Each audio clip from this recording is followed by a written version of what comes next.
자, 여러분 이어서 보겠습니다. 226페이지에 양도숙세, 양도를 보지 않는 경우 한번 봅니다. 자, 양도에 해당하는 것들 쭉 기억하시고 양도에 해당하지 않는 것들 한번 봅니다. 양도를 보지 않는 경우에 보니까 무상이전이요. 양도에 해당하지 않죠. 반드시 양도세는 사실상 뭐라고요? 유상이전, 대가를 받고 이전해야지 무상이전은 양도에 해당하지 않습니다. 여러분 제목이 또 밑줄이고요. 자, 그 다음에 동그라미 2번 환지처분 및 보류주의 충당 원칙 양도에 해당하지 않는다 그랬는데 본문의 밑줄입니다. 도시개발법이나 그 밖의 법률에 따른 환지처분으로 지목 지번이 변경되거나 보류주로 충당되는 경우 양도를 보지 않는다 밑줄 짝이요. 자, 어떤 얘기인지 한번 보겠습니다. 예를 들어서 도시개발 사업 같은 게 벌어지는 지역인데 갑이라는 사람이 자 A라는 토지를 갖고 있었는데 사업이 시작되면 사업 시행자로 갔다가 사업이 종료하게 되면 사업주군의 다른 토지로 환지받습니다. 환지받을 때 공시법에서도 배워요. 지목도 바뀌고 지번도 바뀌겠죠. 자, 그랬을 때 요 사업 시행자에서 원토지 소유자로 요 환지해 줄 때 요 소유권 이전은 양도에 해당하지 않는다는 얘기입니다. 지금 양도에 해당하지 않고요.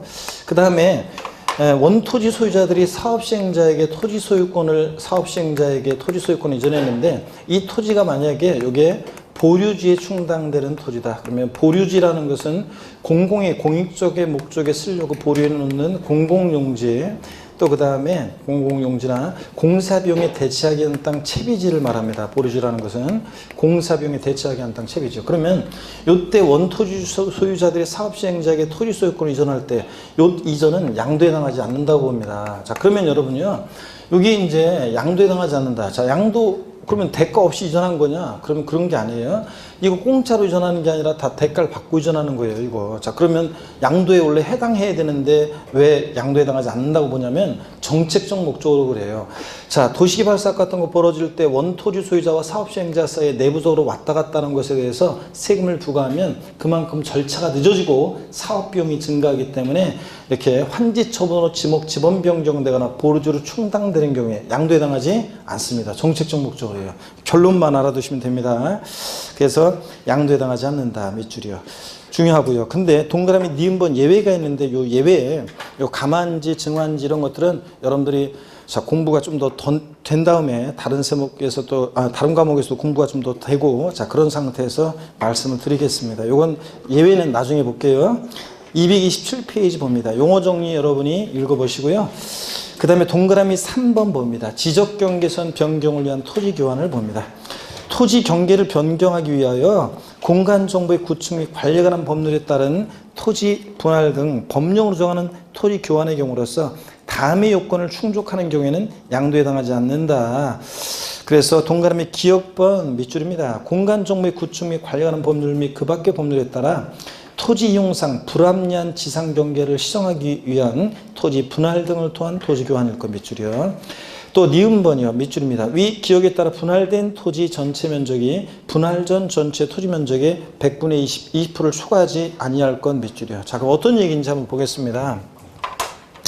예를 들어서 어떤 토지가 있는데 여기 보세요. 토지가 있는데 토지 경계가 어떤 식으로 되어 있냐면 뭐 이런 식으로 되어 있어요. 토지 경계가 이런 식으로 되어 있습니다. 예를 들자면 자, 그런데 이쪽 토지 부분은 갑소유고 이쪽 토지 부분은 을소유예요. 근데 토지 경계가 지금 삐뚤삐뚤하잖아요. 그러니까 토지 경계를 합리적으로 정하기로 합니다. 그래서 토지 경계를 뭐 이런 식으로 이렇게 합리적으로 정하기로 해요. 그럴 때 자, 이쪽 토지 부분과 이쪽 토지 부분에 대해서 서로 지금 교환이 이루어지잖아요. 그럴 때 이 그림을 좀 잘못 그렸네. 어떤 간에 대충 이해하시고 이쪽 토지와 이쪽 토지 교환이 이루어질 때 이때 이 교환은 양도에 해당하지 않는다는 얘기인데요. 다만 분할된 이 토지 전체 면적이 분할 전 전체 토지 면적이 몇 프로? 20%를 초과하면 안 된다. 그럼 악용의 소지가 있기 때문에 그렇습니다. 그래서 지적경계선 변경을 위한 토지 교환은 양도에 해당하지 않는다. 이렇게 또 이해하신다면 제목 기억하시고요. 4번, 하여튼 동그라미 3번은 요거 시험에 나올 줄 알았더니 작년에도 안 나왔어요. 그러니까 이거 꼭 잘 알아두셔야 됩니다. 동그라미 4번 양도담보입니다. 의의요. 아까 설명드렸는데요. 양도담보란 그냥 읽어봅니다. 이건 자, 채무자가 채무의 변제를 담보하기 위해서 담보로 제공된 물건의 소유권을 채권자에게 이전하고 채무자가 변제기에 채무를 이행하지 않는 경우에 채권자가 그 목적물로 우선 변제를 받지만 일정 기간 내에 변제를 하게 되면 소유권을 채무자가 회복하기로 한 담보제도이다. 그래서 민법에서 배워요. 자세하게 나중에. 니은번 양도로 보지 않는 경우. 자, 밑줄입니다. 채무자가 채무의 변제를 담보하기 위해서 자산을 양도하는 계약을 체결한 경우에 다음의 요건을 갖춘 계약서 사본을 과세표준 확정신고서에 첨부하여 신고하는 때는 이를 양도로 보지 않는다. 밑줄이요. 자, A, B, C에 대한 그 요건이 나와 있는데 외울 것까지는 아니고 줄글 필요도 없고 다 설명드린 거예요. 이해하면 돼요. 당사자 간에 채무의 변제를 담보하기 위해서 양도한다는 의사표시 있을 것. B번 당해 재산을 채무자가 원래대로 사용 수익한다는 의사표시 있을 것. 원금 이율 등에 대한 약정이 있을 것. 이거 양도담보 계약이죠. 채무자가 여전히 사용 수익하고. 그래서 등기 형식은 소유권 이전이지만 실질은 담보 이전이기 때문에 양도에 해당하지 않습니다. 동그라미 D번 양도로 보는 경우 밑줄입니다. 작년에 이걸 이제 정답 질문으로 물어봤던 건데 양도담보 계약을 체결하는 그 요건에 위배하거나 채무 불이행으로 인해서 당해재산을 변제 충당한 때는 그때 이를 양도한 것으로 본다. 이 경우 양도자는 보권자가 아니라 채무자가 된다는 거 이거예요. 밑줄이요. 자, 어떤 거냐면 아까 양도담보 설명드렸잖아요. 어떤 자산을 담보로 해서 채무자가 금전을 대여받고 그 다음에 어떤 자산을 담보로 해서 그 다음에 나중에 이제 근데 금전 대여받고 또 소유권을 갑에서 을로 이렇게 이전해 줍니다. 근데 요 이전은 양도에 해당하지 않는다고 그랬습니다. 여전히 채무자가 사용 수익하고 변제에 대해서 돈 못 갚으면 네 마음대로 알아서 처분권만 이전하니까 요 양도 담보 목적으로 저는 양도에 해당하지 않는데 다만 채무 불이행 등의 사유로 인해서 변제 충당 매각할 때는 양도에 해당한다고 그랬습니다. 아까 그랬잖아요. 제3자에게 완전히 대가받고 넘어가는 거니까. 그럴 때 예를 들자면 이게 이 매각한 재산이 5억에 매각했다고 그래요. 매각 대금이 그러니까 매각이 5억에 5억에 매각했어요. 그래서 매각했고 그 다음에 채무가 만약에 여기 3억 원이라고 쳐요. 그러면 채권자가 요거 제3자에게 매각한 다음에 채권자는 3억 원 자기 채권에 대한 만족을 얻고 나머지는 이제 채무자한테 돌려줍니다. 그럴 때 이 채무자는 보세요. 이 부동산이 매각됨으로 인해서 자신의 채무 3억 원을 뭐하게 돼? 면하게 되잖아요. 채무를 면한 대가를 받고 이전하니까 3억 부분에 대해서는 역시 대물변제로서 양도당하고 나머지 2억 부분도 돌려받았잖아요. 그러니까 최종적인 양도소득에 대한 귀속이 누구한테 이루어졌어요? 채무자한테. 그러니까 채무자가 얘가 이제 사실은 양도소득세 납세 의무자가 돼요. 자, 이런 겁니다. 자세한 이런 내용까지 시험에서 물어볼 가능성은 극히 낮고요. 그냥 이해하시면 돼요. 자, 양도 담보 목적으로 이전은 양도에 해당하지 않습니다. 형식적 이전이기 때문에. 근데 채무 불이행 등의 사유로 변제 충당 매각할 때는 그때는 양도에 해당한다. 이렇게만 알아주시면 됩니다. 결론만요. 작년에도 역시 그래서 결론만 알았으면 되는 거고 양도에 해당하는 경우는 그래서 정답 질문이 이거였어요. 양도 담보된 자산이 채무 불이행 등의 사유로 변제 충당되는 경우에 양도에 해당한다. 아셨죠? 요거. 그 다음에 또 보시니까 넘어가서 228페이지 넘어갑니다. 228페이지 보니까요. 기타 양도로 보지 않는 경우 그래가지고 쭉 뭐 나오고 있습니다. 그 동그라미 1번 같은 거 보니까 뭐 법원의 확정 판결에 의해서 신탁 해지를 원인으로 소유권 이전 등기하는 경우 양도로 보지 않는다. 자, 믿고 맡았다가 돌려주는 거예요. 자, 법원에서 판결로 돌려주라고 그래서 뭐 믿고 맡았다가 돌려주는 거니까 직접적인 대가를 받고 이전하는 거 아니죠? 돌려주는 거니까 양도에 해당하지 않고요. 동그라미 2번 매매 원인 무효 소유에서 매매 사실이 원인 무효로 판시돼서 환원될 경우 양도를 보지 않는다. 이것도 잘못 온 거 돌려주는 거예요. 그냥. 그러니까 양도에 해당하지 않고요. 다 이런 거 이해하면서 보시면 돼요. 자, 밑줄 그어놓으시고 다 동그라미 3번 공유물 분할이요. 양도로 보지 않는 경우 그래서 공동 소유 토지를 소유준별로 단순히 분할하거나 공유자 지분 변경 없이 2개 이상의 공유토지를 분할했다가 그 공유토지를 소유준별로 단순히 재분할하는 경우 양도를 보지 않는다 그랬습니다. 밑줄 쫙이요. 자, 어떤 거냐면 이런 거예요. 자, 여러분. 어떤 거냐면 자, 가불이 공유하고 있는 공유토지가 있어요. 예를 들어서 자, 공유물 분할은 이런 거예요. 공유물 분할은 자, 가불이 공유하고 있는 공유토지가 있는데 가불이 공유하고 있는 공유토지입니다. 자, 50%씩 공유하고 있었는데 50%씩 공유하고 있었는데 소유 지분별로 분할을 했습니다. 자, 그러면 자기 지분 그대로 그냥 나는 거죠? 그러니까 누가 대가 받고 준 거 있어요? 없잖아요. 내 거 내가 찾아간 거지. 그러니까 이렇게 지분의 변경 없는 공유물의 단순 분할, 지분의 변동 없는, 자, 단순 분할은 지분의 변동이 없는 이런 단순 분할은 양도에 해당하지 않습니다, 여러분. 자, 근데 지분이 변동하는 공유물 분할이요. 지분이 변동하는 공유물 분할 한번 봅니다. 예를 들어서 가불이 공유하는 공유물이었는데 갑 60%을 40% 지분으로 분할했어요. 자, 그러면 을 40%로. 그러면 종전 지분보다 갑은 10% 늘어났고 을은 줄어들었잖아요. 이랬을 때 자, 지분 증가자, 저 사례 같으면 지분 증가자, 갑 같으면 늘어난 10%만큼은 자, 요거 취득세가 부과될 것이고요. 지분이 감소한 을 같으면 만약에 을이 공유지분권 10%를 친구야 네가 10% 더 가져 공짜로 만약에 무상 이전했다. 자, 무상으로 이전하면 이때는 이제 받는 사람한테 증여세가 부과될 것이고요. 근데 유상이전 대가를 받고 이전했다 그러면 이제 요것은 대가 받고 이전하면 요거는 양도에 해당합니다. 자, 만약에 을이 공유지분권 10%를 요 사례에서 대가를 받고 이전했다 그러면 을에서 갑으로의 이 공유지분권 10% 이전은 양도에 해당합니다. 다시요.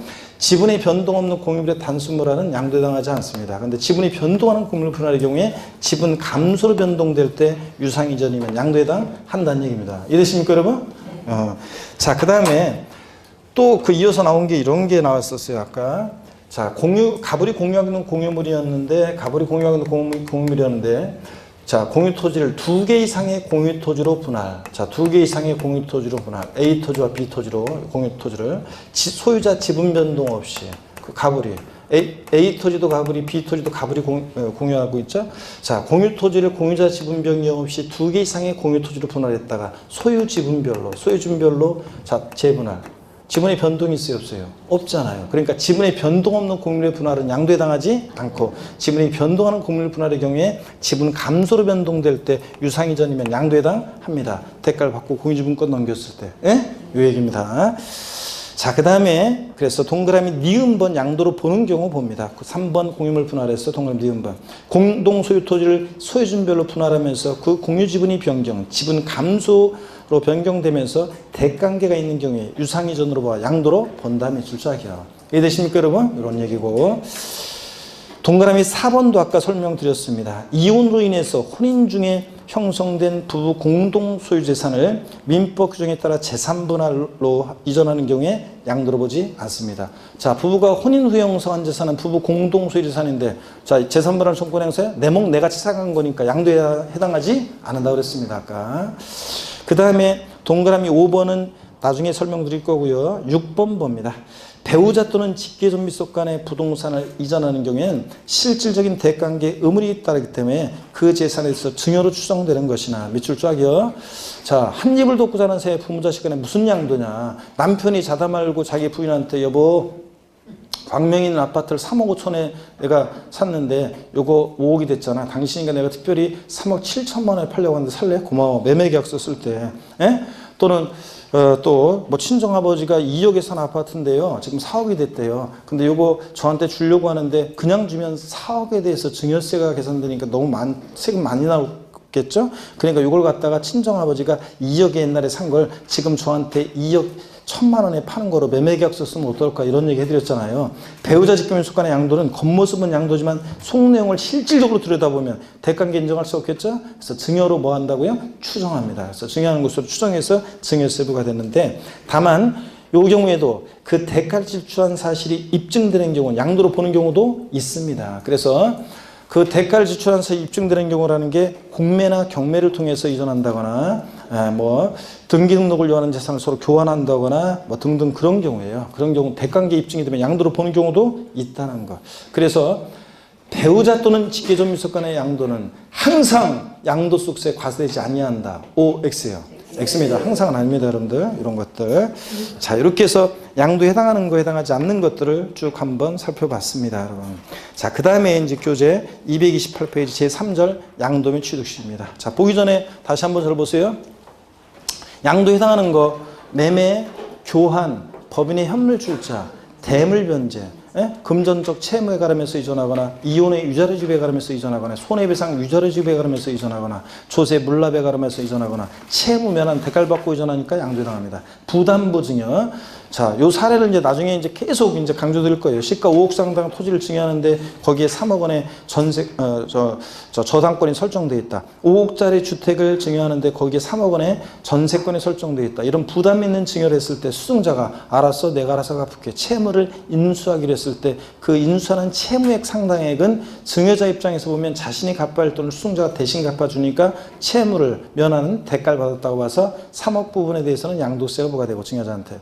자, 5억에서 3억 갚아야 하는 돈 뺀 나머지 2억 부분은 뭐가? 증여세가 발생된다는 거. 아시겠습니까, 여러분? 이 얘기입니다. 그 다음에 수용 같은 강제적으로 매매 이루어져도 수용도 양도해당 합니다. 보상금 받고 이전하니까. 양도해당하지 않는 거, 무상 이전 양도해당하지 않고, 양도 담보 목적으로 이전은 양도해당하지 않는다. 다만 채무 불이행 등의 사유로 양도담보된 자산이 변제 충당, 매각할 때는 완전히 넘어가는 거니까 양도해당하고, 그 다음에 환지 처분으로 지목 변경되거나 보류주로 충당되는 경우에 정책적 목적으로 양도당하지 않고, 그 다음에 또 지적경계선 변경을 위한 토지 교환의 경우는 양도당하지 않습니다. 다만 분할된 토지 전체 면적이 분할 전 전체 토지 면적이 몇 프로? 20%를 초과하면 안 된다. 이런 것들. 자, 그 다음에 지분의 변동 없는 공유물의 분할은 자기 거 자기가 착한 거니까 양도해당하지 않는데, 지분이 변동하는 공유물 분할의 경우에 지분 감소로 변동될 때 대관계가 있으면 양도해당한다. 이런 것들이요. 그 다음에 배우자 직계임속 간의 양도는 원칙적으로 무슨 한 입을 덮고자 하는 사이 부모적간 양도냐, 증여로 추정해서 증여세가 간다. 다만 배우자 직계임속 간에도 대관계 있다는 것이 입증이 되면 양도로 보는 경우도 있다. 뭐 이런 것들을 아시면 되겠습니다, 여러분들. 자, 됐고 여러분들, 그 228페이지 제3절 양도 및 취득시입니다. 본문을 읽어보면 보유기간이 중요한데, 그 보유기간은 일반적으로 그 당일 재산 취득일로부터 양도일까지로 하는데, 어느 때를 취득일로 하고 양도일로 하느냐에 따라 보유기간이 달라지기 때문에 중요한 의미가 있다. 이렇게 하면서 나옵니다. 하여튼 요게 25회 시험에 나왔죠? 26, 27, 28 안 나왔죠? 29회 시험은 올해 아니면 내년에는 나올 때가 됐어요. 그래서 양도 또는 취득 시도 주의하셔야 된다. 근데 오늘까지는 자세한 내용은 배우지 않고 다음 순환부터 이제 본격적으로 배웁니다. 자, 가장 기본적인 것만 오늘은 배우고 갑니다. 일반적인 거래 경우, 원칙적으로 대금 청산일인데, 자산의 양도차익을 계산할 때 그 취득 시기 및 양도 시기는 밑줄입니다. 해당 자산의 대금을 청산한 날로 합니다. 밑줄.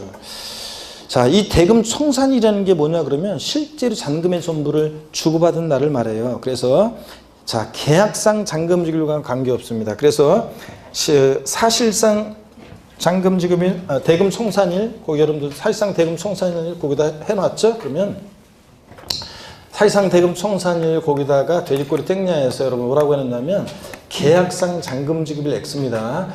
계약상 잔금 지급일 X예요. 자, 시험에서는 매매 같은 일반적 거래의 경우에 양도소득세상의 양도 및 취득 시기는 원칙적으로 계약상 잔금 지급일로 한다. 이렇게 바꿔요. X입니다. 계약상 잔금 지급이 아니라 실제 잔금의 전부를 주고받은 날입니다.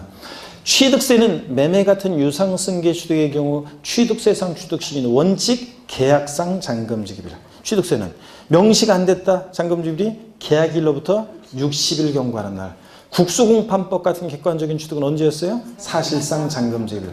제가 얘기한 이런 날들 이전에 등기를 먼저 하면 언제고? 등기일이고 이거잖아요. 근데 취득세는 그런데 양도세는 원칙 언제라고요? 대금 청산이에요. 실제로 잔금의 전부를 주고받은 날입니다.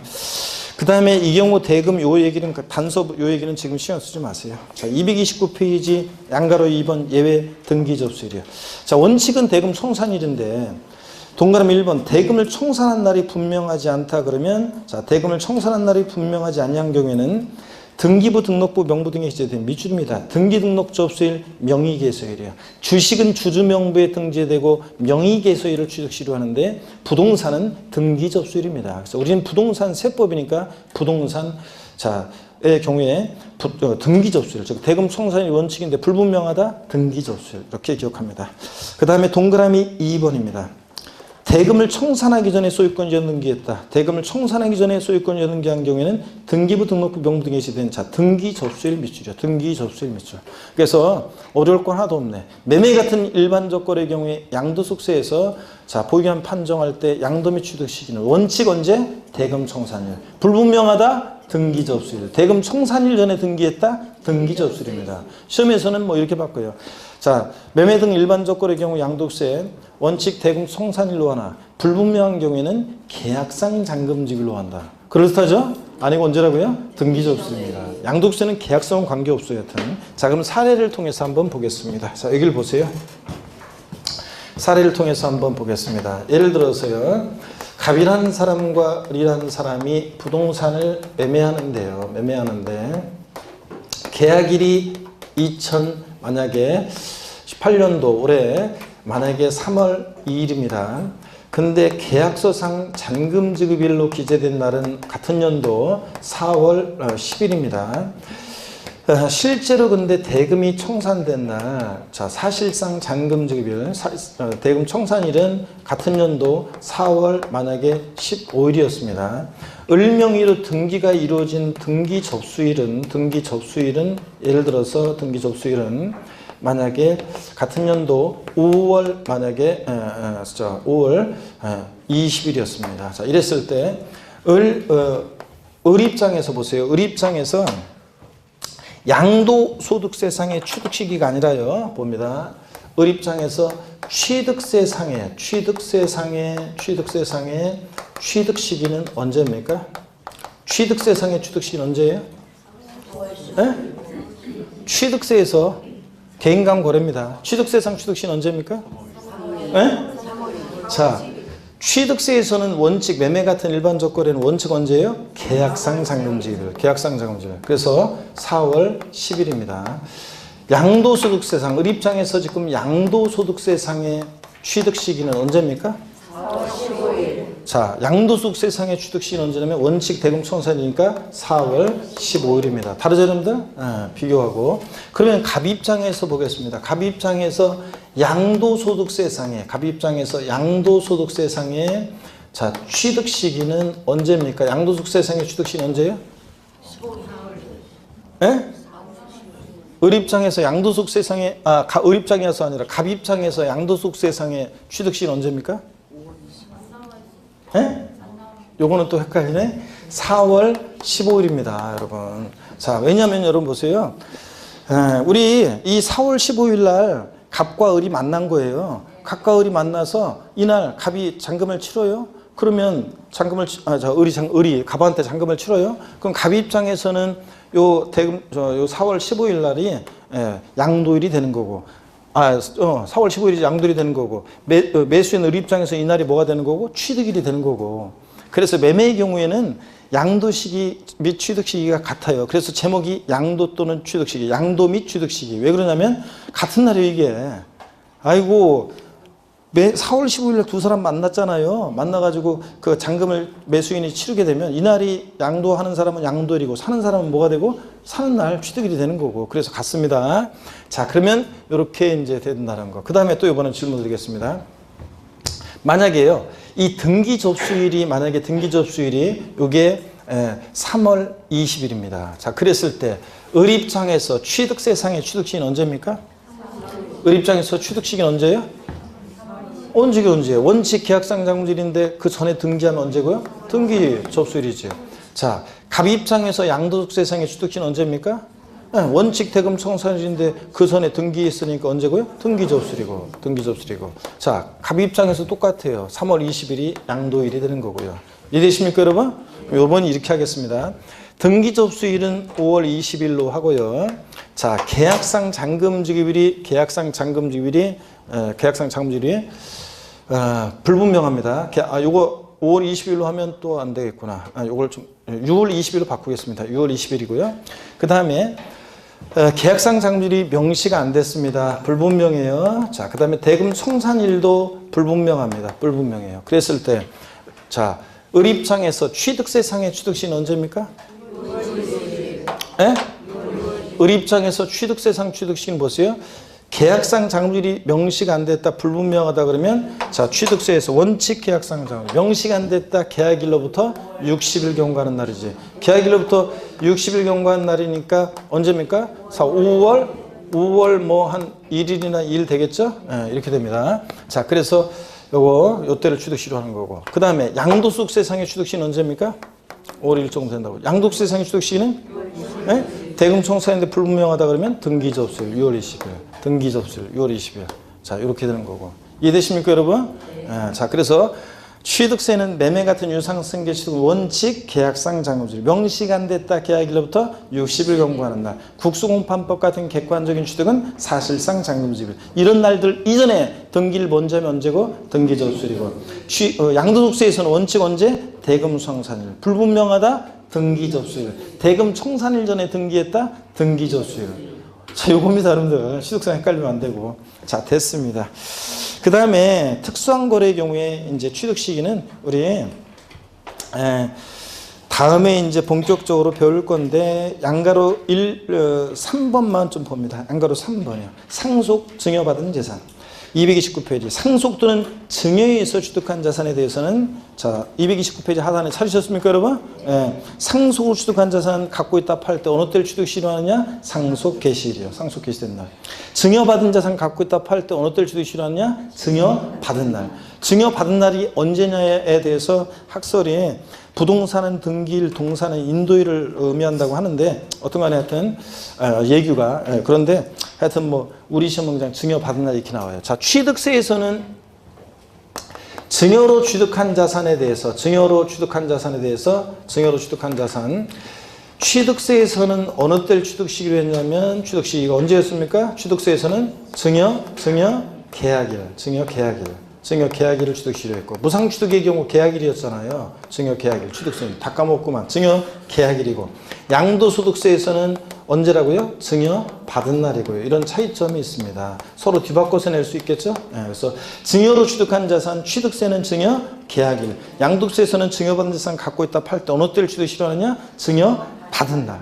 요거 증여 받은 날. 취득세는 증여 계약일. 괜찮아요.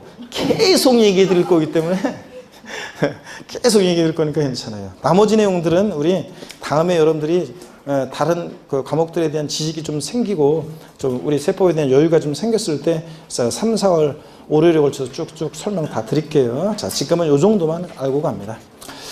자, 231페이지 제4절 비과세 양도수입니다. 올해 시험에 무조건 나온다고 그랬죠, 여러분들? 자, 나온다고 그랬고 어떤 경우에 양도수기 비과세 되느냐. 자, 개요는 여러분이 그냥 읽어보시는 거고요. 쭉 읽어보시고 어떤 경우에 양도세를 비과세하느냐. 자, 2번에 비과세 양도수기의 종류를 봅니다. 다음의 소득에 대해서는 양도세를 과세하지 아니한다. 다만 법령이 정하는 등기 의지에 해당하지 않는 미등기 양도료산의 경우나 이건 이제 나중에 배워요.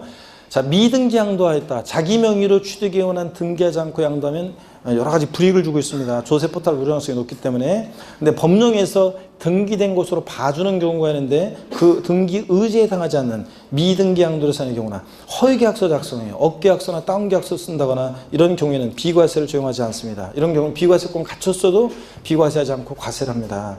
나중에 또 배우고요.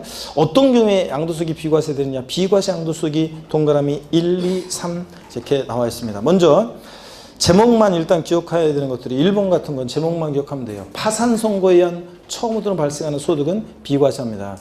자, 법원에서요 어떤 사람한테 채무 변제 불능 상태에 빠진 어떤 채무자한테 파산 선고를 내려요. 그러면 파산 선고를 받은 채무자의 남아있는 재산은 파산재단에 속하게 됩니다. 그럼 파산재단에 속한 채무재산이 처분됐을 때 누구한테 양도세 부과할 거예요? 법원에서 빈털털이라고 인정했는데. 그렇죠? 그러니까 파산 선고에 의한 처분으로 발생한 소득은 뭐한다? 비과세입니다. 자, 제목만 기억합니다. 이런 것들이 밑줄이고 동그라미 2번 일정한 법령이 정하는 일정한 농지 교환, 맞바꾸거나 일정한 농지 분합, 나누거나 합치거나 분합으로 인한 소득은 비과세입니다. 일정한 농지 교환으로 인한 소득 비과세, 일정한 농지 분합으로 인한 소득은 비과세입니다. 또 동그라미 3번 1세대 1주택, 고가주택이라는 것은 제외하고 1세대 1주택과 이에 딸린 토지로서 건물이 정착된 면적에 지역별로 배율을 곱해 산정한 일정한 면적 이내에 주택 부수토지 양도리한 소득 비과세입니다. 그래서 1세대 1주택과 그 함께 양도되는 일정 면적까지의 주택의 부수토지 양도리한 소득을 비과세합니다. 이렇게 해서 비과세 양도소득이 자, 네 가지가 있었죠. 지금 세분화합니까? 파산 선고에 의한 처분으로 발생한 소득 비과세입니다. 일정한 농지 교환으로 발생한 소득 비과세입니다. 일정한 농지 분합으로 발생한 소득 비과세입니다. 또 1세대 1주택과 부수토지 양도리한 소득을 비과세합니다, 여러분. 자, 이렇게 해서 봅니다. 먼저 그 넘기지 말고 잠깐만요. 고가주택이라는 것은 나중에 중요한 개념이고 자세하게 이제 고가주택을 배울 건데요. 고가주택에 대해서 자세하게 이제 배울 건데 한번 잠깐 보세요. 고가주택 그러면 요 정도만 일단 알고 가세요. 나중에 자세히 배울 건데요. 고가주택과 관련한 거. 28회 시험에서는 고가주택과 관련한 양도소득세, 양도차익 계산 문제가 시험에 나왔었는데 한번 보세요. 고가주택이라는 것은 어떤 거냐? 고가주택은 먼저요. 예, 실지 거래 가액이, 그러니까 실지 판 가격이 공시 가격이 아니에요. 실지 거래한 가액이, 양도한 가액이, 실지 거래 가액이 9억 원을 초과하는 주택을 말합니다. 여러분, 그래서 우리가 1세대 1주택 비과세에서 비과세 받을 수 있는 주택은 실지 판 가격이 9억 원 이하여야지. 9억 원 이하여야지. 9억까지 괜찮아요. 9억 원 이하여야지. 9억을 초과하는 주택에 해당되면 양도세 비과세가 배제되고 과세가 됩니다. 실지 거래가액 9억 원을 초과했다 그러면 1세대 1주택 자, 비과세를 배제합니다. 비과세를 배제해요. 그래서 안 해줘요. 그러니까 고가주택 그러면 실지 거래가액 9억 원 초과하는 주택이다. 그러니까 1세대 1주택 비과세는 실지 판 가격 9억 원까지 주택을 비과세하는 거지 9억을 넘는 부분은 어떻게 한다? 과세가 됩니다. 자, 그래서 이거 기준시가가 아니라 실지 거래가액으로 9억 원 초과하는 주택이라는 거. 이거를 여러분들이 알아야 됩니다. 일단은 요거까지만 알아두시면 돼요. 고가주택이라는 것은 뭐라고요? 실지 거래한 가액이 기준시가 아니에요. 9억 원 초과하는 주택이고 고가주택이 해당되면 1세대 1주택 비과세 해준다 안 해준다? 안 해준다. 배제된다. 자, 그거를 아시면 됩니다. 더 자세한 내용은 나중에 우리가 또 이제 배우게 됩니다. 자, 그 다음에 계속 이어서 보시면요. 232페이지 일정한 농지 교환 분합으로 인한 소득을 비과세하는데 그 자세한 요건은 우리가 나중에 이제 심화 이론에서 배우게 됩니다. 5, 6월 달에 233페이지 자 보니까 1세대 1주택과 그 부수토지 양도를 인한 소득 비과세입니다. 시험에 무조건 나옵니다. 올해. 근데 오늘은 기본적인 구조만 한번 보고 개념만 배우고 가도록 합니다. 자세한 내용은 우리가 다음에 배울 거고요. 자, 한쪽 가르친 1번 비과세 되는 경우 봅니다. 일반적인 경우 양도일 현재요. 1세대가요. 그 국내에 등기된 1주택과 딸린 토지를 2년 자 근데 2년인데 비거주자가 해당 주택을 자 비거주자가 해당 주택을 3년 이상 계속해서 보유하고 그 주택에서 거주한 상태로 거주자 우리 국내 주소가 있거나 183일 이상 거주 있는 그 거주자로 전환된 경우에는 그 거주의 주택은 몇 년이요? 3년이요. 2년 밑줄이고 3년 또 밑줄이고요. 자, 이런 경우는 가로도 밑줄이에요. 이것도 뒤에 또 나와요. 이상인 경우에 양도하는 경우에는 자 이상 보유하고 양도하는 경우 양도세를 과세하지 않는다 밑줄이에요. 그래서 1세대가 양도 현재 등기된 국내 1주택을 몇 년 이상 보유요? 2년 이상 보유하고 양도하면 양도세 비과세입니다. 다만 비거주자가 거주자로 전환된 경우에는 몇 년을 보유해야 돼? 3년을 보유해야지 비과세입니다. 다만 동그라미 2번 조정지역 내 주택의 경우 조정지역 그러면 거기 나와 있죠 여러분들 그 조정지역 그러면 서울 전 지역하고 부산에 그 일정한 그 구들하고 경기도에 있는 일정한 지역들 그다음에 기타 그 세종시 같은 이런 지역들 이런 지역들은 조정 대상 지역이라고 하죠. 조정지역. 자 봅니다. 동그라미 2번 다시 올라가서 이런 조정지역 내 주택의 경우에는 취득 당시 조정지역에 있는 주택의 경우에는 해당 주택의 보유한이 2년. 자, 이면서 그 아래줄 이상이고 그 부유한 중 몇 년이요? 거주한이 2년 이상이어야 한다는 거 밑줄 쫙입니다. 자, 다만 여러분요, 요거는 2017년 8월 3일 이후에 취득한 주택만 거주 요건을 요합니다. 요거. 자, 2017년 8월 3일 이후에 취득한 주택만 거주 요건을 요해요. 그 얘기가 어떻게 빠져버렸네, 거기. 2017년 8월 3일 이후에 취득한 주택의 경우에 이제 2년 거주해야 합니다. 그 얘기가 빠져있네. 뒤에 나올 거예요, 아마 뒤에는. 자, 그래서 요 정도 여러분이 보시고요. 자, 그래서 1세대 1주택 비과세요. 2년 보유하면 비과세예요. 근데 다만 조정 대상 지역 내 주택의 경우는 몇 년을 거주해야 돼? 2년 거주해야 되는데 그 얘기가 뒤에 나오는 것 같은데 빠져버렸네. 자, 거기 2년 거주에다가 조정 대상 지역 내 주택 2년 거주해야 되는데 거기다가 다만 요게 이제 2017년도 있죠? 2017년 8월 3일 이후에 취득한 주택이어야 됩니다. 주택. 그러니까 주택만 해당됩니다. 그러니까 요 조정 대상 지역이라고 해서 무조건 2년 거주해야 되는 거 아니에요. 여러분 같으면 만약에 여러분이 만약에 4년도에 조정 대상 지역 내 주택을 취득해서 갖고 있는데 2년 보유는 했는데 거주를 못 했어요. 요번에 팝니다. 비과세 받을 수 있어요, 없어요? 있다는 얘기입니다, 여러분들. 있어요, 여러분들. 아셨죠? 그러니까 있어요. 자, 그걸 주의합니다. 그 얘기가 빠져버렸는데 어떻게 더 빠졌지? 거기다가 요 내용을 좀 추가합니다. 자, 그래서 말씀드렸어요. 여러분 경기도 광명시에 있는 주택 이제 2017년 8월 3일 이후에 취득한 주택만 2년 거주 조건을 갖춰야지 비과세고, 근데 그 전에 취득한 주택은 비과세 받을 수 있다는 거 여러분들. 조정 대상 지역이어도 그 오해 없으셔야 되고요. 거기다 적어 놓으시고, 그 다음에 한쪽 가르친 2번 비과세 배제되는 경우 이렇게 나왔는데, 그 비과세가 배제되는 경우 한번 보세요. 비거주자가 양도하는 경우요. 원칙적으로 1세대 1주택 비과세 요거 해주는 이유는요. 여러분 1세대 1주택자에게 주택이라는 것은 자산적 가치로의 그것도 있지만 사회와 국가의 가장 기초 단위인 가정의 보금자리적 성격이 강하기 때문에 1세대 1주택 양도세를 비과세해 주는 거예요. 그렇죠, 여러분들? 근데 비거주자, 우리나라 국내 주소나 183일 이상의 거소가 없는 비거주자, 미국에 살고 있는 재외국민이 있다고 쳐요. 그 사람이 우리나라에 주택 하나가 있어요. 그러면 그 사람의 보금자리는 어디 있어요? 해외에 있잖아요. 그런데 그런 사람을 우리가 보호해줘요. 혜택을 줘요. 그래서 비거주자가 양도하는 경우는 예외가 있지만 원적으로 비거주자 양도할 때는 어떻게 한다? 비과세 배제합니다. 밑줄이요. 그 다음에 예외는 일단 신경 쓰지 마세요, 지금. 자, 그 다음에 동그라미 2번. 실지 거래가액이 얼마요? 9억 원을 초과하는 고가주택을 양도할 때는 비과세 어떻게 한다? 배제합니다. 또 3번 미등기 양도대상이에요. 자기 명의로 취득에 관한 등기하지 않고 양도했다. 비과세 배제합니다. 미등기 양도하면 조세 포탈 우량성이 높기 때문에. 4번 제목만 기억합니다. 허위계약서 작성의 경우 제목만 기억합니다. 자세한 내용은 나중에 배울 거고요. 허위계약서 작성이요. 자, 업계약서나 다운계약서 썼어요. 자, 그럴 때는 걸렸다 그러면 비과세 받을 수 없습니다. 자, 그런 얘기. 자, 이렇게 해서 비과세 배제되는 4가지 또 알아둡니다. 넘어갑니다. 자세한 그 허위계약서 작성과 관련한 자세한 얘기는 나중에 배우게 됩니다. 심화이론 들어가서 사례에 출제됐던 기출됐던 사례 문제를 통해서 배우게 돼요. 234페이지 양가로 2번 봅니다. 1세대 1주택 비과세에서 자세한 개념이 나옵니다. 먼저 1세대 봅니다. 원칙. 1세대라는 게 뭐냐? 1세대 1주택 비과세에서 1세대라는 것은 거주자 및 그 배우자가 그들과 같은 동일한 주소, 거소에서 생길같이 가족을 말합니다.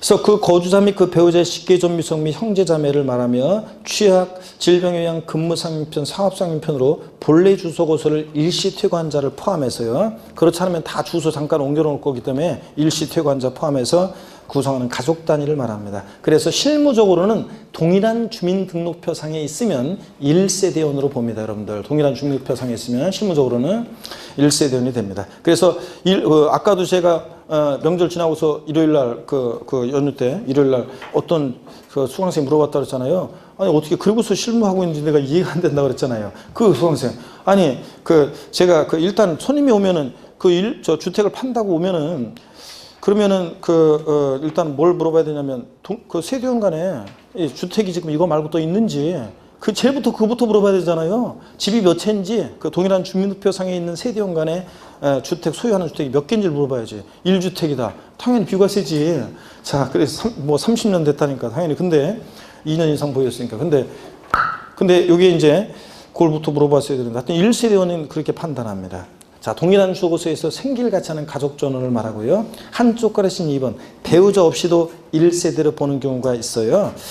자, 해당 고재 연령이 몇 세요? 30세 이상이면 자, 배우자 없이도 단독세대를 구성할 수 있습니다. 노처녀 노총각 30세 이상 단독세 구성할 수 있습니다. 부모님이 결혼하는 청춘들은 제 얘기 잘 들어보세요. 30세 이상. 무슨 얘기냐면 부모님이 집 한 채 있는데 집 한 채가 있는데 우리 집에 또 집 한 채를 살라고 그래요. 그럴 땐 집사에 가서 아버지, 엄마 제 얘기 잘 들어보세요. 제가 세법 공부했는데요. 우리 집 1주택 하나가 있잖아요. 근데 엄마는 아버지 명의로 또 주택을 또 주택해요. 그러면 1세대 2주택이에요. 그 중에 먼저 한다는 주택은 무조건 양도세가 과세돼요. 그러니까 일단 요 주택을 갖다가 내 명의로 이렇게 취득하게 했다가 난 30세 이상이나 단독세대 가능해요. 주소만 딴 데로 옮겨놓으면 내 명의로 주택을 취득한 다음에 요거 명의로 해놓고 나중에 이제 2년 지나서 팔면 각자 비과세 받을 수 있어요. 이렇게 이제 절차할 수 있다고 얘기한 다음에 나중에 시간이 흘러가지고 야, 명의로 너 인감도장을 갖고 와야 될 것 같은데 왜요? 네 명의로 해놨던 주택 있잖아요. 그것 좀 이번에 팔라고 한다. 그래요? 그런 다음에 조용히 자기 방으로 들어가서 조용히 침을 꾸려. 그런 다음에 그 길로 집을 나가. 그 길로 그냥 집을 나가가지고 모든 걸 다 용서할 테니까 이제 돌아와라. 그럴 때 그 집 내 명의로 행컸던 거 있잖아요. 그거 다 주세요. 그런 다음에 십장가 할 때 갖고 와야죠, 여러분들. 그렇게 하시면 됩니다. 아니 진짜 우스갯소리 같지만 이렇게 하는 거예요. 30세 이상이면 세대 분리 가능합니다. 동그라미 2번 배우자가 사망하거나 이혼한 경우 있죠. 죽고 없어서 이혼해서 혼자 된 경우 이거 단독 세대 구성할 수 있습니다. 어쩔 수 없잖아요. 혼자 된 경우. 3번이요. 소득세법 규정에 따른 소득이 국민기초생활보장법 규정에 따른 기준 중위소득의 40% 이상으로서 소형주택 또는 토지를 관리 유지하면서 독립된 생계를 유지할 수 있는 경우. 자, 요거 달달 외울 건 아니고 그냥 일정한 소득세법상의 소득이 있으면 단독세대 구성할 수 있는데 이건 30세가 안 됐어도 단독세를 구성할 수 있어요. 자, 여러분 보세요. 예전에 어떤 경기도 평택이 지금 그 삼성거 들어오면서 집값이 엄청 많이 뛰었는데 2008년도, 2007년도 그때만 해도 집값이 별로 안 됐었는데 그때 경기도 평택에 어떤 여성 수강생이 저한테 물어봤어요. 28세 그 당시에 28세 여성 수강생이 저한테 물어봤어요. 교수님 그러면요 제가요 저희 부모님하고 같이 살고 있어요. 저희 부모님이 집 한 채가 있고요. 저희 부모님하고 지금 같이 살고 있는데 제가 그러면 제가 직장 생활해가지고요 조그만 아파트 하나를 장만했어요. 제가 직장 생활에서 돈 모아가지고 아파트 조그만 거 하나 사놨거든요. 그럼 제가 부모님하고 지금 같이 있는데 제가 주소를 만약에 여기서 다른 데로 옮겨놓으면 제가 요거 1세대 1주택 요거 이 집 팔 때 나중에 비과세 받을 수 있다는 건가요? 비과세 받을 수 있습니다. 나이가 30세가 안 됐어도 일정한 소득세법상의 소득이 있으니까 세대 분리하면 1세대를 구성할 수 있다는 얘기입니다. 여러분. 그래서 30세 안 됐어도 소득세법상에 이런 소득이 있으면. 그래서 제가 항상 얘기해요. 결혼 안 한 남성 수강생들한테 항상 얘기하는 게 어떤 여자하고 결혼해야 되느냐? 이런 여자하고 결혼해야 돼요. 여러분 보세요. 나이가 지금 28세에 보세요. 이 당시에 벌써 직장생활 남들은 이때 보면 여성들이 되게 돈 생겼다 그러면 뭐 명품 가방 하나 사놓고 뭐 또 돈 생겼다 그러면 어디 가고 막 그러는데 다 써버리잖아요. 여행 가고 그래서. 그런데 벌써 자기가 직장생활에서 조그만 아파트 하나 사놓을 정도 된다 이런 똑순이다 그러면 결혼했다 이런 여자고 그러면 노후가 편안해집니다. 결혼해서 제가 월급이라도 꼬박꼬박 갖다 주면 이런 여자는 나중에 어느 날 여보 퇴근길에 어디 동네로 나오라고 그래. 그래서 왜 그러니까 그냥 나와봐. 그냥 오면 알아. 그래서 그 동네 갔더니 내 손을 꼭 잡으면서 여보 그동안 고생 많았어. 그러면서 열쇠를 내 손에 꼭 쥐어주면서 저기 있는 아파트 저기 봐봐. 저거 내가 당신 몰래 하나 장만해놨어. 이럴 여자입니다. 아시겠습니까 여러분? 남성 수강생보다. 아니 진짜 이런 똑순이랑 결혼하면 나도 모르게 그냥 뭐 아파트 하나 사놓고 나도 모르게 뭘 이렇게 해가지고 이렇게 왔다 갔다 돌아다니면서 품 팔아가지고 이렇게 아파트 분양권 같은 거 이렇게 전매해가지고 뭐 하나 돈 벌어놓고 그러면서 휴가 가라고 뭐 이렇게 할 때 막 돈 주고 그럴 여자예요. 아시겠습니까 여러분? 여기 결혼하는 청춘들이 없어가지고 진짜 얼굴 예쁜 여자 축제에서 쫓아다녀가지고 내가 그 여자 결혼했어요. 그래가지고 그 여자 계속 뒷바라지하면서 평생 내 인생 늙어가면 나중에 헛방이야. 그냥 얼굴은 나중에 살다 보면은 그 얼굴이 그 얼굴 되기 때문에 또 어떻게 변할지도 몰라 여자들은. 그러니까 그냥 일단 이런 여자하고 결혼하는 게 장땡입니다. 제가 항상 얘기해요. 자 봅니다. 다만 거기 세 번째 줄 봅니다. 미성년자의 경우를 제외해야 돼. 자, 참고적으로 보세요. 미성년자 있잖아요. 맞박에 피도 안 마른 녀석, 이런 미성년자는 이런 소득이 있어도 세대 분류할 수 없어요. 근데 미성년자가 결혼했다거나 뭐 사망했다거나 다 죽고 없다거나 이런 불가피한 경우에는 또 예외가 있어요. 맞박에 피도 안 마른 녀석이 사고 쳐가지고 결혼했다. 자, 그러면은 세대 분류할 수도 있긴 있습니다. 자, 그러면 원래 1세대라는 것은 고자 및 그 배우자 그들과 동일한 주소곳에서 생길 같이 하는 가족 전원을 말해요. 부모님도 또는 형제자매도 같은 주소에서 같이 생활하고 있으면 동일한 주소에 있으면 생계를 같이 하면 1세대원이 될 수 있는데 예외가 있죠. 이렇게 단독세 구성할 수 있는 경우도 나이가 몇 세? 30세 이상이거나 배우자가 사망하거나 이혼하거나 또는 이렇게 일정한 소득세법상의 소득이 있으면 세대 분류할 수 있다. 이렇게 보시고요. 그 다음에 235페이지 양가로 3번 1세대가 1주택을 보유해야 되는데 주택의 정의 봅니다. 주택이라 하면 허가 여부나 공부상의 용도 구분에 관계없이 사실상 주거용상들은 건물을 말하고 이 경우 용도가 분명하지 않으면 공부상 용도 따른다. 당연한 얘기고 이런 거예요. 양도일년지 1주택을 보여야 됩니다. 그러므로 자 양도 당시 양도 1년지 1주택을 보여야 한다. 밑줄이고 양도 당시 국내 1주택을 보유하고 있으면 되는 것이지 3년의 보유기한 동안 3년의 보유기한 동안 이거 2년인데 이거 이걸 또 어떻게 2년으로 고칩니다. 2년으로 고칩니다. 2년으로 고칩니다. 2년의 보유기간 동안 다른 주택을 보유한 사실이 없어야 하는 것은 아니다. 그렇습니다. 한편 상시 주거 목적이 아닌 별장이나 콘도미니엄, 합숙소, 펜션 등은 주택을 보지 아니한다. 자, 이런 건 주택이 아니에요, 여러분들. 자, 그 다음에 국내에 소지하는 주택으로만 판단합니다. 비과세 판단 시 1주택은 양도일년제 국내 1주택을 보유하는 것으로 보유하고 있으면 된다. 그러므로 국내 주택 한 채와 국외 주택 한 채를 소유한 고자가 국내인 주택을 양도하는 경우는 1주택 양도로가 비과세형 받을 수 있다는 것도 미출입니다. 살짝 한번 이해하시면 되죠. 그러니까 양도일년제 국내에 1주택이 한다. 이 말 속에는 과거에 집이 몇 채 있었는지는 상관없고 양도일 현재만 1주택이면 되고 또 국내만 1주택이면 되는 거지 해외에 있는 주택은 주택수 계산에 포함해야 하나요? 안 해요. 여러분들 이런 것들 쭉 알아둡니다. 한쪽 가르친 2번 주택과 딸린 토지 면적이요. 주택에 딸린 토지, 주택의 양도소 비과세되는 경우 그에 딸린 토지 비과세되는데 이때 비과세되는 면적이요. 동그라미 1번. 자, 도시지역 같으면 몇 배요? 주택 정착 면적의 5배요. 자, 그 다음에 그 밖의 토지는 몇 배요? 10배까지를 비과세합니다. 이것도 알아둡니다. 자, 비과세되고. 그 다음에 나머지 얘기들 3, 4, 5번 이런 거 다 알아두셔야 되는데 나흘 중에 이런 것들을 배우겠습니다. 그래서 1세대 1주택뿐만 아니라 그에 딸린 토지 양도리한 소득도 비과세하는데 주택 정착면적의 도시적은 몇 배? 5배. 도시적 밖은 몇 배? 10배까지 비과세합니다. 여러분들. 그 다음에 나머지 내용들은 지금 안 보겠습니다. 다음에 이제 차차 우리가 배워나가요. 그 다음에 237페이지 양가로 4번입니다. 2년 이상 보유해야 합니다. 그죠?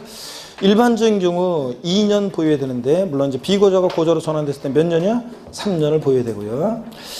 자, 그런 얘기들 쭉 나와 있고 동그라미 2번 조정 대상 지역 같으면은 요거 자, 보유기간 중에 세 번째 줄 몇 년 거주해야 한다? 2년 이상 거주해야 한다는 거 밑줄입니다. 다만 아까 2017년 8월 3일 이후에 취득한 주택만 해당됩니다. 내가 요거를 왜 빼먹었는지 모르겠네. 자, 그래서 요 정도 여러분이 보시고요. 보충 내용의 보유기간은 주민등록표상으로 판단하고 거주기간은 이제 주민등록표상으로 판단하고 이런 것들 한번 보시고요. 자세한 얘기들은 이제 나중에 또 우리가 배우게 됩니다. 넘어갑니다, 여러분들. 자, 그리고 나오는 것이 이제 238페이지에 다음에 이제 우리가 자세히 배우는 것이 1세대 2주택이에요. 그런데도 비과세 받을 수 있고요. 2년 보유를 못했어요. 그래도 비과세 받을 수 있는 특례들이 238페이지 보유한 특례, 2년 미만 보유했는데도 비과세 받을 수 있는 특례, 5번에 1세대 1주택 비과세 특례, 주택이 2개예요. 그중에 하나 먼저 양도했는데도 비과세 받을 수 있는 특례들이 쫙 나와요. 그래서 이런 것들을 우리가 배울 건데 다만 240페이지 양가로 3번 있죠? 240페이지 양가로 3번에 직계존속의 동거부양을 위한 1세대 1주택 있잖아요. 개요를 봅니다. 1주택을 보유하고 1세대를 구성하는 자가 1주택을 보유하고 있는 60세 이상의 직계존속이요. 가로 안에 직계존속 중 일부가 60세 미만인 경우와 자 배우자의 직계존속을 포함 무슨 얘기냐. 양친 모두 60세 이상일 것을 요하지는 않고요. 한 사람만 60세 이상이면 돼요. 아버지는 62세, 엄마는 50세. 자, 그래도 괜찮아요. 그래도 이거 노부모 동거봉양 여기에 해당됩니다. 자, 배우자의 직계존속 포함, 장인어른 장모님 모시고 살기 위한 것도 포함하여 있어요. 을 동거봉양에서 세대를 합침으로써 1세대가 유태를 보하게 된 경우 여기 비춥니다. 합친 날로부터 5년으로 되어 있는데 이걸 요번에 개정됐습니다. 1월 4일 이후에 개정됐어요. 그래서 이거 최근에 개정된 건데 5년을 몇 년으로? 10년으로 바꿉니다. 그래서 10년 이내 먼 장도한 주택을 1세 주택 비과세로 적용합니다. 요건 10년으로 바뀌었어요. 10년으로. 그래서 5년에서 10년으로 요번에 바뀌었다는 거. 노부모 동거부양을 위한 1세대 주택은 요거 2주택을 해소하는데 자, 아무 주택이나 몇 년 내 세대 합친 날로부터 이거 10년 내 팔면 돼요. 세대 합친 날이라는 것은 주민등록표상으로 전입한 날을 말합니다. 그래가지고 10년 내 팔면 돼요. 5년에 10년으로 바뀌었다는 거. 양가로 4번 혼인으로 인한 1세대 주택은 요거는 이제 결혼하는데 남자가 집 한 채 갖고 장가오고 여자가 기특하게 집 한 채 갖고 시집오고 그랬을 때 1세대 주택이 됐을 때는 요거는 5년이에요. 이건 종전하고 똑같이 혼인한 날부터 몇 년 내? 5년 내. 아무거나 주택 먼장도한 주택은 주택이 2개인데도 1세대 1주택 양도로 봅니다. 근데 노부모 직계존속 동거부양을 위한 1세대 주택은 세대 합친 날부터 몇 년 내? 10년 내 양도로 바뀌었다는 거, 요거만. 자, 혼인으로 인한 것은 5년 내 양도고요. 나머지 자세한 얘기들은 우리가 다음 순환에 배웁니다. 요거만 제가 수정해 드렸고요. 개정 내용, 나머지는 나중에 배웁니다. 넘어갑니다. 자, 그리고 어디로 가시냐면 쭉 넘어갑니다, 여러분들. 나머지 내용들 쭉 넘어가고 244페이지 겸용주택에 대한 거, 245페이지 고가주택에 대한 거 나중에 자세히 우리가 이제 배우게 됩니다. 아까 고가주택은 말씀드렸어요. 예.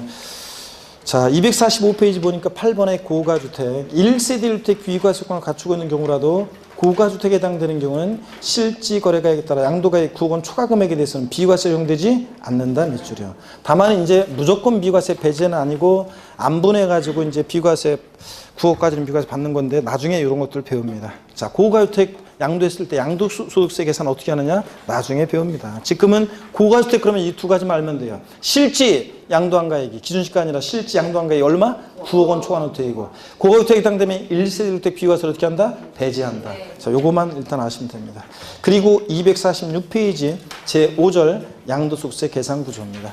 자, 여기가 이제 어렵고 중요하다고 그랬죠? 네, 그래서 여기를 이제 나중에 우리가 이제 다음 시간에 우리가 이제 마지막으로 다 배웁니다. 그래서 양도세 계산하는 과정 우리 다음 시간에 배우고 양도세 어떻게 신고 납부하는지 이런 것들을 배우게 됩니다. 중요한 내용이 다음 시간에 이제 중요한 내용들이 다 쭉 이제 배웁니다. 그래서 다음 주에 빠지면 헛방입니다. 여태까지 공부 들었던 건 헛방이에요. 그러니까 다음 주에는 무조건 본방사수 하셔야 됩니다. 고개를 드시고요. 조금 늦었는데 제가 조금 늦게 시작했기 때문에 아까 고개를 드시고 아까 조금 늦게 시작해가지고 고개를 듭니다. 오늘 뭘 배웠냐면 소득세 총설 배웠습니다. 자연인 개인의 소득에 부과하는 건데 이 개인을 거주자와 비거주로 나눠서 소득의 범위를 달리한다는 거. 거주자라는 것은 국내에 주소가 있거나 일과세 기간 동안 얼마? 183일 이상 거주둔 개인을 거주자라고 하고 비거주자는 거주자가 아닌 자고 거주자 그러면 가수 싸이를 떠올리면서 거주자는 국내 소득뿐만 아니라 모두 국외 소득도 과세하고 비거주자일 때는 뭐만? 국내 소득만 과세합니다. 납세지 거주자일 때는 어디를 납세지로 해? 주소지. 주소지가 없으면 거소지.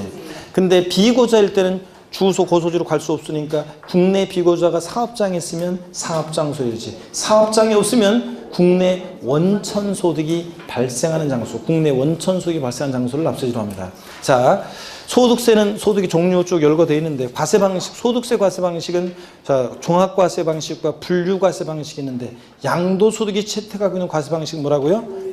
분류과세 방식. 그래서 양도소득에 대한 과세 표준은 종합소득이나 퇴직소득에 대한 과세품과 별도로 어떻게 한다? 구분해서 분류해서 과세합니다. 다른 소득과 합산하지 않습니다. 양도소득세는 인세입니다. 그래서 1월 1일부터 12월 30일까지 양도소득을 전부 다 합산해서 과세하고 실질과세 원칙 적용됩니다. 등기등록 허가 등과 무관하게 과세가 됩니다. 양도소득세 과세 대상 공부했습니다. 토지, 건물, 그 다음에 부동산에 관한 권리. 부동산에 관한 권리로서 부동산 사용에 관한 권리로서 미등기 전세권은 대상입니까? 아니에요. 돼요. 됩니다. 미등기 지상권, 미등기 전세권, 지상권, 전세권은 등기와 무관하게 대상이 됩니다. 자, 지역권 대상입니까? 아닙니다. 영유물권 지역권 아니고 중에서 지역권 아니고 또 점포임차권, 상가임차의 지위로서의 점포임차권 대상입니까? 아닙니다.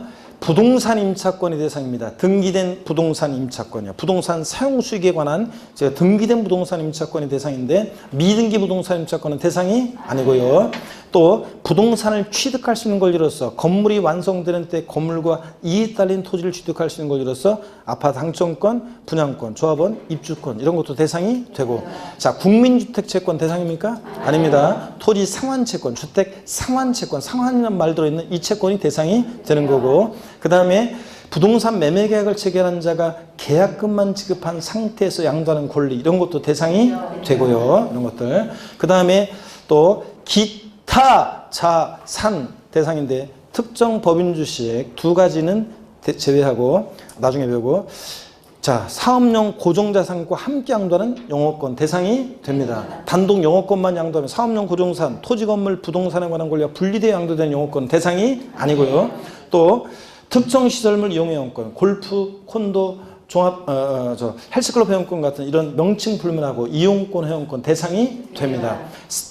회원권적 성격이 들어있는 주식도 포함해서 대상이 된다는 거. 그 다음에 또 그 다음에 양도소득세 대상에는 주식 또는 출자 지분, 기타 자산에 해당하는 주식을 제외한 주식 또는 출자 지분이 있는데 비상장법인, 주권 비상장법인 주식은 무조건 대상이 되고 주권 상장법인 주식은 원칙 대상 아닌데 예외적으로만 대주강도거나 또 뭐 할 때 장외거래 할 때만 대상이 된다.